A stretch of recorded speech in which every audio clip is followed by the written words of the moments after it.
ফুলমেলার মাঝে প্রতিভাবান সেতার শিল্পী অমিতাভ দত্তকে সম্বর্ধনা। শিলিগুড়ির রবীন্দ্রনগর নিবাসী প্রতিভাবান সেতার শিল্পী অমিতাভ দত্তকে সম্বর্ধনা জানালো শিলিগুড়ি হর্টিকালচার সোসাইটি। শনিবার শিলিগুড়ি কাঞ্চনজঙ্ঘা স্টেডিয়ামে চলতে থাকা ফুলমেলার অনুষ্ঠান মঞ্চে সেই সম্বর্ধনা প্রদান করা হয়। প্রতি বছরই শিলিগুড়ি হর্টিকালচার সোসাইটি গুণী মানুষদের সম্বর্ধনা প্রদানের মাধ্যমে স্বীকৃতি প্রদান করে।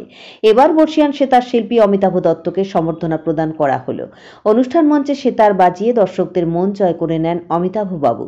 প্রসঙ্গত প্রখ্যাত সঙ্গীত শিল্পী আর.ডি. বর্মন ছাড়াও বিশ্বখ্যাত সেতার শিল্পী পণ্ডিত রবি শঙ্করের সংস্পর্শে এসেছেন অমিতাভ বাবু।